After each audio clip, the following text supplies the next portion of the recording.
Hello and welcome to a VSA Capital video blog. My name is Ollie O'Donnell, Head of Research, and I'm delighted to be joined today by James Walker, Chief Executive Officer of Ares Strategic Mining. Ares is developing the only permitted fluorspar project in the US, aiming to fill the gap of this critical mineral. They're listed in Canada and have been there for about a year, so a relatively new project, but have had a very exciting development path to date. James, how are you doing? Very well, thank you, Oliver. Thanks for having me onto your video blog today. Good summary of the company. Well, yeah, it's great to have you. Why don't you give us a sort of 1 minute overview before we dive into some questions? 1 minute overview of the company. We have the only permitted and producing fluorspar project in the whole of the United States. It's an industrial mineral used in the manufacture of steel, aluminum, cement, refrigeration units, hydrofluoric acid, fluorine. It's a ubiquitously used industrial mineral. We took this project over with the intention of throwing money at it and just expanding the existing operation there. We've completed drilling, assaying, mineralogy, metallurgy, geophysics, mine plans, economic assessments. We've installed infrastructure, construction plans. And we bought a plant as well. So we're just gearing up now and it's all sort of coming together. And with the construction, we've moved out of the sort of planning phase into the construction phase of the project. And while that goes on, we're continuing exploration on the rest of our mountain anomaly range to design secondary and tertiary mine sites for the company. Well, and I think that's the key thing. You've done a huge amount of work and are actually very advanced and very close to production. But a lot of investors will probably look at your website and see that it's a slightly unusual development path and you don't have a resource. And I think I should stress that that's not unusual for this deposit type or mineral type. And they're probably used to higher risk exploration for base and precious metals. So perhaps you can give us an overview on the sort of exploration history of Spore Mountain and why the data you have and acquired enables you to get to production so quickly. I mean, sure. I mean, typically, for instance, when you do like a resource estimate, and with some properties, for instance, if you've got like a gold vein, you can put a drill hole in one part of the vein and a drill hole in another part of the vein, and you can interpolate between the drill holes, and then you can extrapolate sort of values across large sections of areas. But deposit types don't always suit that. So, for instance, we've got non-contiguous small pipes, and all we do for those really is just delineate the edges of that, and then we can design adit systems to intersect those pipes. And they're over 50% of that pipe will all be fluorspar. It doesn't work the same way as a gold vein where it's a few grams per ton. It's more like 600 kilos per ton rather within each pipe. And then this is for industrial minerals too. There's no requirement to do things like resource estimates or reserves to go through to production. And this was already a producing profitable mine, and so we know all of the economics associated with it. We have all the production records. But for instance, if you wanted to go that exploration route, you'd spend 10 years individually drilling out each pipe, and there are hundreds and hundreds of these things, and that would take you tens of millions of dollars and decades, whereas you could just build a plant and then just start mining the stuff out. And it's very homogeneous ore right across the entire Spore Mountain anomaly. It's like 10 kilometers by 5 kilometers of some of the highest grade and cleanest product in the entire world. And historically, they've really only touched the sort of low-hanging fruit because it's all outcrop. These pipes you mentioned, they come to surface, they outcrop. You can see the purple mineralization of the fluorspar very easily. Yet at the moment, you're undertaking geophysics surveys, which are showing a lot more exploration upside at depth as well. Yeah, that's right. I mean, the good thing about this is that no one's ever consolidated this district. No one's ever done any professional work on it. It was all artisanally mined. and it used to be split between sort of 20 different claim holders that used to just walk over the mountain range. If they saw pipes at surface, they would just start digging. But anything that's not exposed at surface wasn't discovered. So, for instance, I mean, we just did a geophysics area survey on our Bell Hill area, which is our anticipated second mine site, and we found a pipe that's potentially bigger than everything else we've seen at surface. So, you know, and that was just one geophysics program on one area, and we got hundreds of areas. We've made an inventory of about 100 different targets at surface. So there's no shortage of this stuff. And the good part is as well, because it was artisanally mined and no one's ever professionally dug this thing out, it's very likely they've missed the connecting ore body that goes underneath where the pipes have originated from. Eventually we'll find that too, because it has to originate from somewhere. Yeah. So we can mine out all the easy hanging fruit too, and create a rate.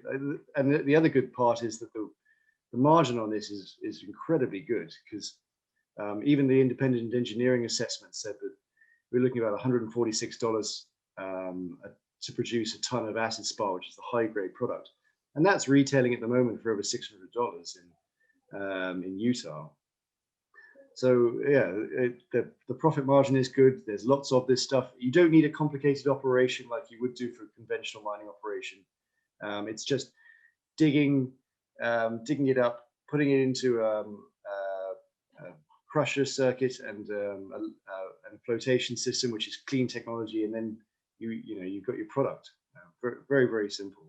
And how does this deposit compare with other fluorspar projects around the world? Mexico, South Africa, China are the other sort of big producers. Well, I mean, it's certainly one of the highest naturally occurring grades in the whole world. I mean, there's commensurate projects, like for instance Las Cuevas in Mexico. It's very similar, where it's also that high 60 to 90% grade, which is pretty much industry ready straight out the ground. In fact, the artisanal miners that had our product never refined it before. They just took it out of the ground and sold it straight to the mills. And that's actually what attracted our attention to it, because we were like, well, that's the easiest operation ever. We need no smelters, we need no refinement. But the other good part about it is that what industry cares more about is impurities, and it's things like arsenic or sulfides that impact the cost of production for things like steel and aluminum and all of those sort of products. But our product has none of that. It's completely clean, and because it doesn't need to go through a heavy refining process, it doesn't pick up anything either, and so we can just sell it straight to industry. And they would previously, the guys who were selling this ore, the industry was taking much lower grades than they would from other customers, just because it had low impurities. Mm. And I suppose this all follows on from the mine plan you released recently. You touched on the economics there, but it's not just low unit costs, which I guess are informed in part by those high grades. Your capex that is needed to get into construction is unbelievably low. Yeah, well, I'm sure people are very familiar with mining capital costs. You're looking at 100 million here and 50 million here, and it can be incredibly expensive. But because this is because it needs so little work, it just needs contract mining to come in, a few added systems installed, and the plant we need is one plant we've got already, the lumps plant, to make a metallurgical lumps plant for the steel industry. That cost us $2 million. And the flotation plant to make the high grade acid spar, that's going to cost us about $6 to $7 million. It's really, to get started for something that's so potentially profitable, it's incredibly low. I mean, our payback period is about a year on everything. And how far away is the plant from the actual mine site? So the mine site, and we have two industrial estates. We've got one in Delta, we've got one in Lindell in Utah, and the mine site is about 60 kilometers outside of both of those. And so it's going to be mostly a trucking operation, added systems installed, drill and blast operations, and then just moving the high grade ore to site. And that ore we're going to be moving to site will be about 60% pure fluorspar. And the good part is the waste product of that is also so clean it can just go back into the ground as well. But you're looking about so you can look at about 10 trucks doing circular loops a day, just delivering to the plants. And then in terms of infrastructure connecting to the market, how are you set up for that? Do you have to build anything yourself? And then where are you looking to sell into? So we're quite lucky on that stage, is that the reason why we had the Delta industrial site, and we own that. But the Lindell site, we deliberately went and leased that after we bought the project, because that was 60 acres of industrial land that had access to rail. And so we've got a rail contract now we're putting together with UP. We've leased that land and we're going to start construction work on that this year. And that will give us the access to just load straight onto rail. And that works out incredibly cheap. I think it works out at like 7 cents per ton per mile to ship all over the United States. And in terms of customers, we're talking to a lot of big multinational companies at the moment. I mean, the good thing for us is that there's a big shortage of this stuff, and so there's no shortage of customers. So we're in a nice position where we can ask if you want an exclusive offtake agreement, you've got to pay for it, and we can do that to the big manufacturers. And the big multi-billion-dollar companies are after this because the whole of the United States doesn't produce any of this. They get all of this. All industry gets it from abroad, and so there's no shortage of big companies that are after this stuff. I mean, that's the critical point as to why it's been defined as a critical mineral on the list of 35. Yeah. So what does that actually mean for you as Aries Strategic? Well, I mean, being a critical mineral, we get faster permitting times. We get an easier process. We get government grants and assistance. For instance, there's a federal grant program set up for critical minerals. We're just applying for some at the moment. It's quite a long process, but it doesn't really matter for us. But for instance, we've got no competition, and that's money that the government has set aside to develop these things domestically. But we're the only one, and so we qualify for all of these things. And where do the US steel manufacturers, chemicals companies, where do they get the fluorspar from currently? I think the biggest supply chain at the moment is coming out of Mexico at the moment. And some of the issues that can come out of Mexico is that a lot of it is a byproduct of silver mining. So it has high arsenic content. So it's heavily penalized on cost and sells for a lot cheaper than ours. But it's just a worse product. When America had the option, it used to buy from China predominantly. But what China was doing when it was industrializing as a country was it was taking all of its high grade, and it was just stripping all of that out of the ground without any blending or mine planning, and selling that internationally for whatever they could get for it. And so the US would take all of that because it was high grade stuff. But what happened to China was that when they did that, they ran out. And so they went from a net exporter to a net importer. And so the US lost access to that high grade, clean fluorspar. And so now they predominantly source it from Mexico. South Africa, they get some, and they actually get a tiny bit from Europe, I believe, as well. That shift to being a net importer has really been the key structural thing over the last few years. It's taken prices, I think, from below $300 a ton in 2016 to $600, you said there. Yeah. And there's no real likelihood that's going to change, particularly with how strong the steel market is in the current environment. Well, I mean, you're seeing it in pretty much all of the metal prices at the moment. Like iron prices are going nuts at the moment because it's difficult to get hold of this stuff, and that's being reflected in the other commodities too, like copper or nickel. Those are all rising, and it's the same with fluorspar. Is that you unfortunately there's no switch where you can turn it on. You have an automatic supply that can take years and years to ramp up, and for that reason, is that like commodities are probably the first things to see like massive inflationary rises in value. But that's to the benefit of us too, because you can't. It's not a tech company. You can't create your resource. It's in the ground, and good deposits are not often found. Hmm. So. And it's a vital part of the supply chain in steel and in acid that goes into all sorts of technological uses, albeit in small amounts in each case. It's very hard to eradicate from the supply chain.